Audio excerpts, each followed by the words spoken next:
Jesus, all the way. I'll forever trust in you. Jesus, all the way. JC247.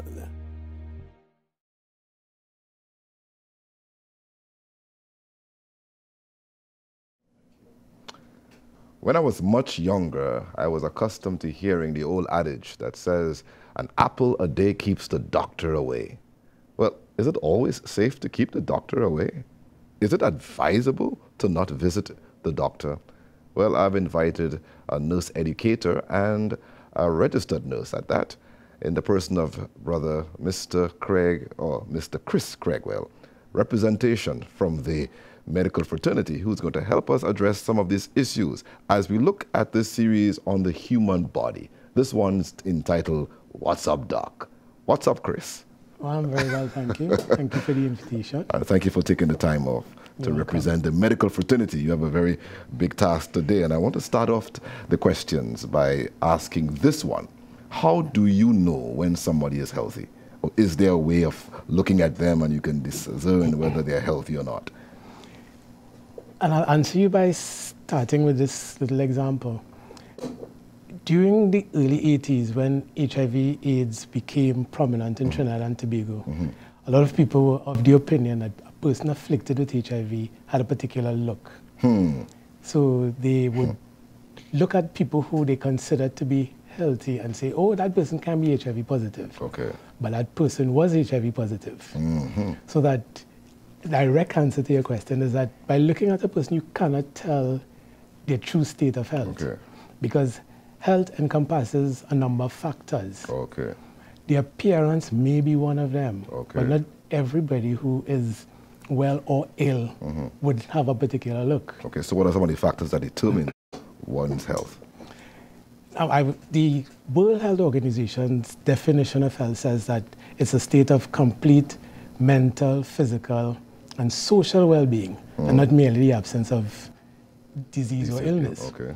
So that those factors, physical, mental, and social, they are influenced by other things. For example, one's educational level is going to affect one's state of health, because your educational level determines your employment competence or capacity.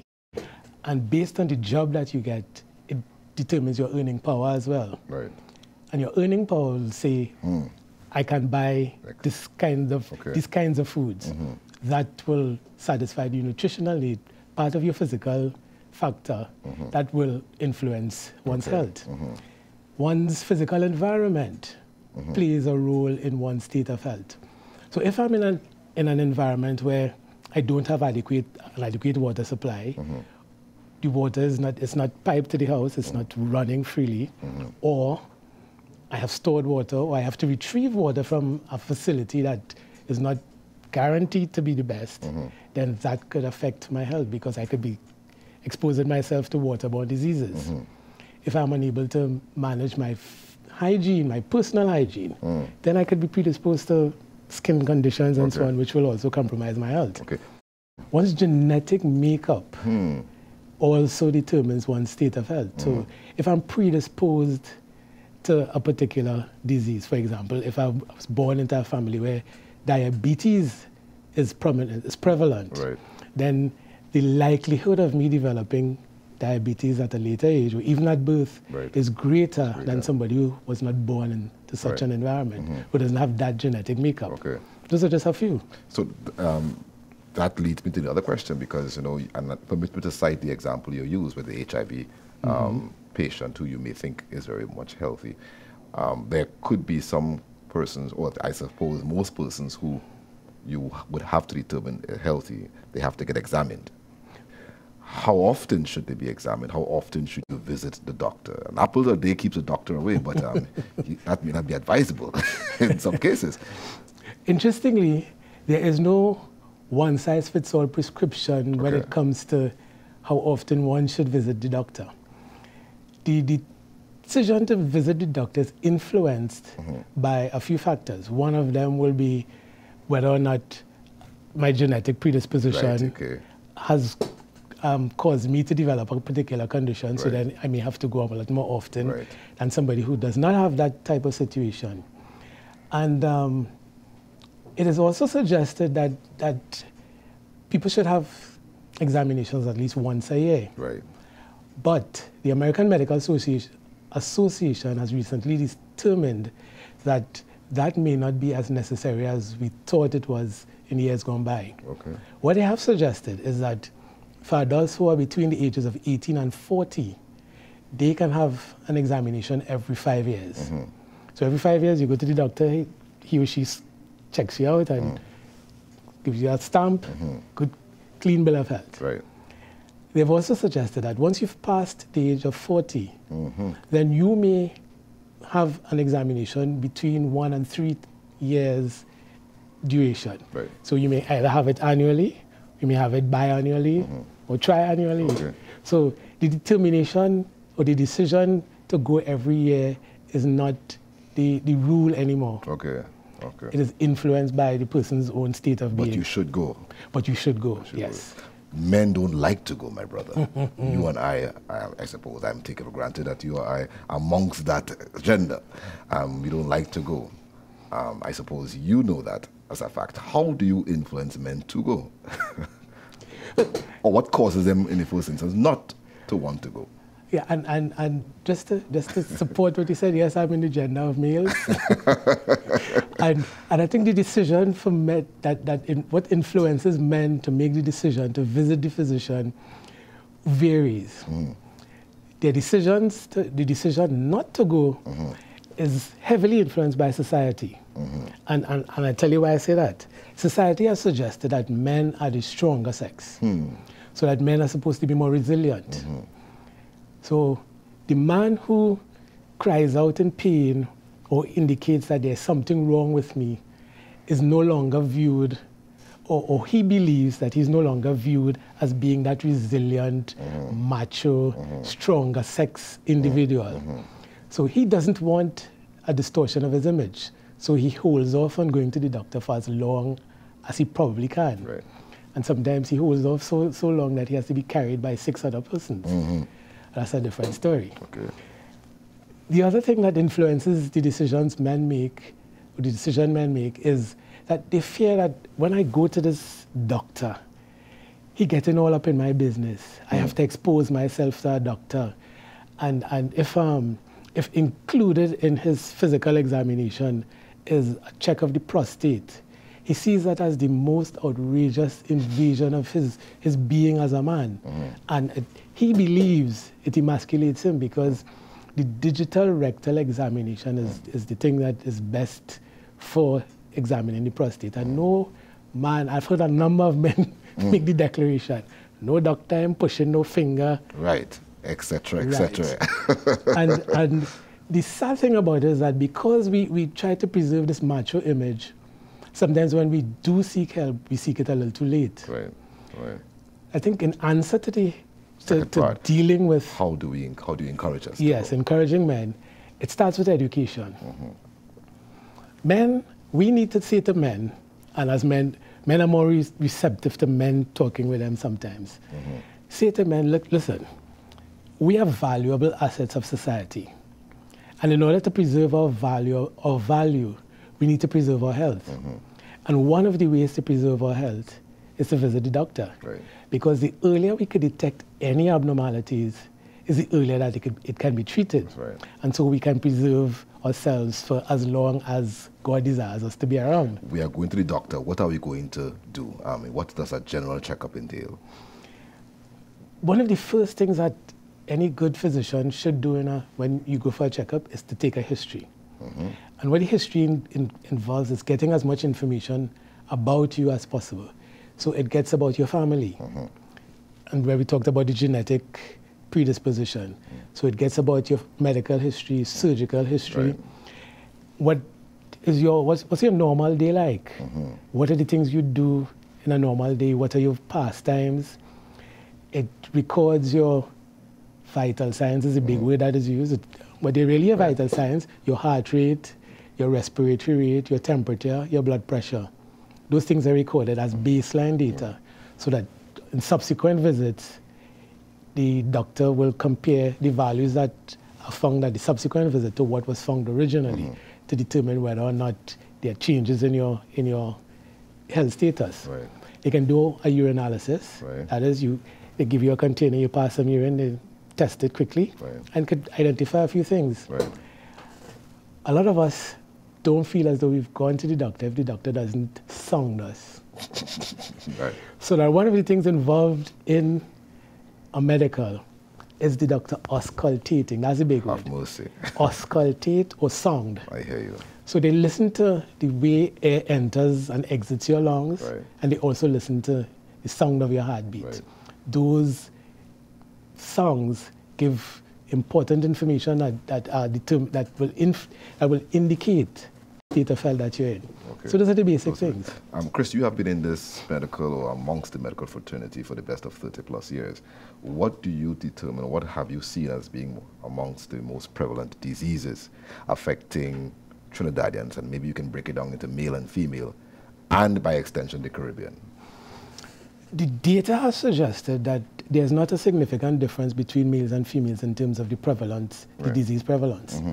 The conditions that have been identified as being most prevalent are cardiovascular disease, and cardiovascular refers to the heart, Okay. and all of the blood vessels. So from the very large ones, like the one that comes directly off the heart, that is called the aorta, Right. to the very small ones that go down to supply the eyes, even the muscles of the heart. So those can be diseased. And when we talk about heart disease as well, we talk about things like heart attacks. We use it's a myocardial infarction or heart attacks, where we have blocked arteries that supply the heart, so people have to go for bypass surgery, Right. and so on. In addition to that disease, there are also the cancers, Right. and predominantly in men, according to what the statistics reveal, is prostate cancer, and in females it's breast cancer. There are other cancers that affect both sexes, so they have cancers that affect the cervix in the woman, Okay. the lungs in both sexes, the colon or the large bowel. Right. They are also affected by cancers. Okay. Diabetes is a very common condition, Okay. and all of us know about some family member or some friend who has sugar. Right. That's a common expression. Okay. So this Right. one has sugar. Right. Strokes, Right. or the big medical term, cerebrovascular disease. That's All another one. And of recent vintage is the upsurge in renal disease. Right. So a lot of people's kidneys have begun to fail. Okay. And the kidney is one of those important organs that filters waste out of the body. So if that fails, we know that instead of the waste going out, it will remain inside, and you have to find some way to get it out. So Press pause right there, Chris, because we want to come back to talk a little bit about what may have caused or what factors that contribute to those types of diseases that you believe are prevalent amongst Trinidadians and Tobagonians, and by extension the Caribbean. What's Up Doc is the title of this presentation today as we speak with Chris Craigwell, looking at the human body in its entirety. You were looking at some of the most prevalent diseases affecting Trinidadians, male and female. What are some of the factors? And you highlighted cardiovascular diseases, stroke, diabetes, etc., etc. Right. Are there specific reasons associated with these diseases? yes, they are. We are victims of our own devices. And to expand on that, the lifestyle choices that we make are what contributes to a number of these diseases affecting us. For example, we love to eat. Every event in Trinidad and Tobago is accompanied with food. Whether it's a wedding, it's a funeral, it's a birthday, any event has food. And when one looks at the composition of that plate, it's heavily carbohydrate, fats, with very little vegetables, and protein, other protein sources. So that those things contribute to us developing a lot of fat, a lot of deposits in the blood vessels. And because we love to eat, it gives us that state where after eating we become very lethargic. So we don't exercise. So on one hand, we eat a lot, then we don't exercise. And then there are those of us who engage in the consumption of alcohol, Right. the use of tobacco, and other vices. these things contribute or have very significant roles to play in the development of all of these diseases. In essence, you are saying, therefore, that they are lifestyle diseases. Yes. Wow. Which can be prevented. Which are preventable in the main. And I think because we are such a fun-loving people, we don't see the need to curtail our lifestyles because we think if we curtail our lifestyle, it takes away from who we are. Right.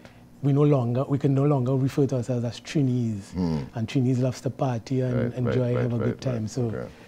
But it's killing us. Is there a correlation between physical diseases and our mental stability at the time of the disease? Do they correlate or do they work hand in hand somehow? And I go back to the definition that the World Health Organization developed, that health is a state of complete mental, physical, and social well-being. So any one of the factors that is affected will have the trickle-down effect of impacting on the other one. So if we are not well physically, it's going to affect us mentally and vice versa. So that, and I could stress a little bit on the mental and social part of it. Because if one's mind is not at ease, if one is stressed and has not found an acceptable way to deal with the stressor, then one finds other alternatives or finds alternatives to cope with the stressor. So we may start using alcohol or some other drug. That is going to compromise our status of health. We may find ourselves being depressed because, again, of the stressor, be it loss of a job, loss of a loved one. And because we are not mentally alert, we find ourselves withdrawing from others, we find ourselves withdrawing from good nutrition, and from doing all the things that would keep us healthy. The major effect that has on us is that it affects our immune system. And once the immune system is compromised, the immune system is our defense, is our body's defense. Once the defense has been breached, then we're predisposed to things that we would normally fight off. And as such, it affects our health. We are social beings. God created us as social beings. And anything that affects us emotionally will affect us socially.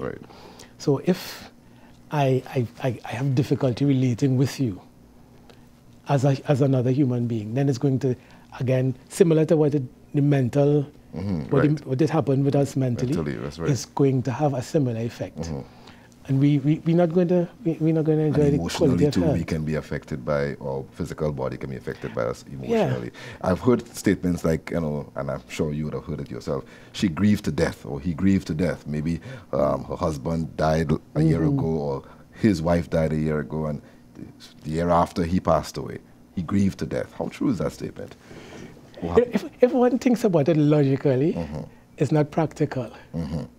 But if we are to look at it in the context of what the definition of health says, once one part of that being is affected, it's going to affect the other one. So because this individual was affected emotionally, it contributed to a number of other factors. So they were no longer enthusiastic about life. They didn't see the need to eat 3 meals a day to take care of their hygiene and things of that nature. And as a result, it predisposed them to all these diseases that they would have, that may have come upon them. And because the mind wasn't active, the body couldn't be active either, so the mind started shutting down, and then all the other systems followed suit. And that was the end of the individual. The grief to death. Yeah, it's a sad reality. There's another statement I heard, and I suspect it's related to what we were just talking about the body's ability to heal itself. How true is that? Because people have said that medication that you get from the doctors, the medication itself doesn't really do the healing. It stimulates the body to heal itself. Is that a true statement? In essence, yes, it's a very true statement. Because, and I'll give you a very practical example to help us appreciate that. Have you ever received a cut? Oh, many times. Did you at every occasion apply some medication to that cut? No, not at all. Somebody didn't have the medication anyway to apply. And what happened? Well, the cut is no longer there. You may have the scar in some cases, but it's healed. But it got healed. That's right. Which is an example of the body healing itself. And the mechanisms are complex and marvelous, but simple when one considers them. Okay. For example, you get a cut, a blood vessel is damaged. That's why you see blood flowing. Right. Now, the body says to itself, we have to preserve the circulation. We cannot allow all of this blood to leak out because it's going to make things difficult for us. So the first thing that happens, the blood vessels start narrowing so that the volume of flow to that particular area declines or decreases. Right. At about the same time, there are some cells in the body called platelets. Right. The platelets are the cells that are responsible for the clotting mechanism. So they start gathering in that area where the cut has occurred. And they start plugging that area where the cut took place. Almost immediately. Almost immediately. And they send out signals for other platelets to come. Right. So that before long, you have a large number of platelets accumulating in that area, forming a plug. Right. So that blood is no longer escaping. Now, you haven't done anything for that to happen. Right. No medication was applied. Right. And that is taking place. Right. I mean, and there's a lot more things that take place for that, but that's just one of the simple examples of how the body heals itself. Okay. And we fearfully and wonderfully made. I tell you, God is awesome, isn't he? Awesome. Awesome is an understatement. It's the best of my language could provide anyhow. I guess that may explain in some cases why diabetics take a longer time to heal, but they do heal in some Yes, cases. they do heal. Right. And the mechanism takes place in the diabetics as well. But there are other things that affect their whole system. Right. Because with this increased level of sugar in their system, it changes the pH to an extent, which compromises the ability of the body to really respond as efficiently as it could, as it should, because everything operates within particular parameters. Right. And when the parameters are thrown off, then it affects the equilibrium, or the big medical term that I'll share is homeostasis. So things are no longer as stable as they should be, or the environment is not as conducive as it should be. So things go haywire. Okay. And that Apart, and we are coming down to the final few moments of this broadcast, this program. Apart from visiting the doctor, what else would you advise a person to do to ensure that he maintains or prolongs this state of health, or maintains optimum health, if you like? There's a very simple way to answer your question that has complex overtones. The simple answer is an acronym called New Start. That's N-E-W. N-E-W-S-T-A-R-T. And each letter represents an activity that we could participate in that will help preserve our health. Okay. Nutrition, N. Right. Eat a balanced meal, get foods from all the groups in the proportions as recommended and based on your lifestyle. Right. E, exercise. Don't be a couch potato. Get up and get out. And people feel that exercise is gym. The gym is just one place that you can go to exercise. But going in your yard, getting a garden tool, and removing unwanted grass is a way to exercise. Walking around the block, riding a bicycle, just walk. You know, there are ways of exercising. Good. Drink lots of water, W. We don't drink water as we should. Now, the recommendation is 8 glasses per day. But one may need to drink more than that based on the existing climatic conditions. And workload as well. And one's lifestyle. Right. As sunshine, early in the morning you need to get out in the sunshine at least 15 minutes. Because sunshine helps to convert some enzymes under your body, under the skin, to get us vitamin D. Vitamin D is important for healthy bones, teeth.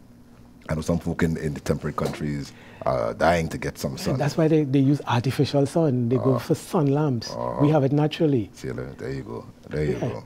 We need to be temperate. So even though we exercise and we're eating and so on, we need to do it in moderation because excesses can have adverse effects on us. We need fresh air. Right. Air-conditioned environments are not the best. Fresh air that is continuously changing is the best.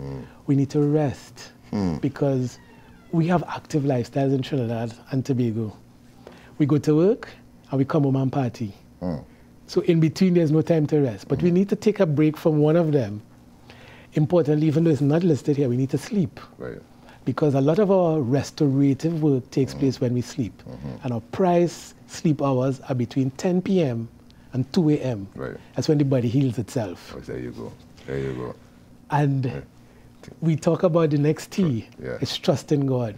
We need to rely on God to give us the strength to do all the things that are necessary and give us the wisdom to know what are the things we need to do to preserve our health outside of going to the doctor. I want to use that the last part of that acronym to close our program, because there are folk who have said that the doctors may have given up their relatives or given over their relatives to the grave, to the graveyard. It's only a matter of time. But surprisingly, they came back to life, or they came back to some kind of energy and some kind of vitality. They say God played his part. What part do you think our spiritual life plays in the process of healing the body and maintaining good health? And I'll answer you slightly wrong the tongue, but as a student, one of the definitions we were given of health included spiritual well-being, which suggests that one's spiritual, whoever one recognizes as their deity, or whatever supreme being one worships, contributes to one's state of health. Right. Medical science has recognized that as well, because there are evidences that individuals who have been given up and whose relatives decided, well, this is where God takes over, they have been able to relive or to tell the story of that miraculous transformation that has taken place. So yes, the spiritual part of it plays an integral part. And from my understanding, the spiritual aspect also impacts on one's mental state and on one's physical and one's social state. So when you go back to the definition and you realize that it's all integrated, you realize that yes, everything plays a part. Beautiful. And so that medical science is even appreciating now and encouraging people. We could only do so much. You go to your God. Amen. And talk to him and see what he will do to help. Thank you, Brother Chris. Thank you for taking the time to share with us on behalf of the medical fraternity. And I hope folk would not wait until they are ailing before they take the advice of the nurse himself, as he speaks about the health of the body. Jesus said, or they said it in Luke chapter 2, verse 52, Jesus increased in knowledge and wisdom and in stature and in favor with God and man. In wisdom and in stature, mentally, stature, physically, and in favor with God, spiritually, and man, socially. So he's a complete being. When God made man, he breathed into man, and man came alive. So there must be some aspect of God in you in order to stay healthy. This is his body. Take care of it, and he will take care of you. Thank you for joining us. We look forward to having you once again on JC247.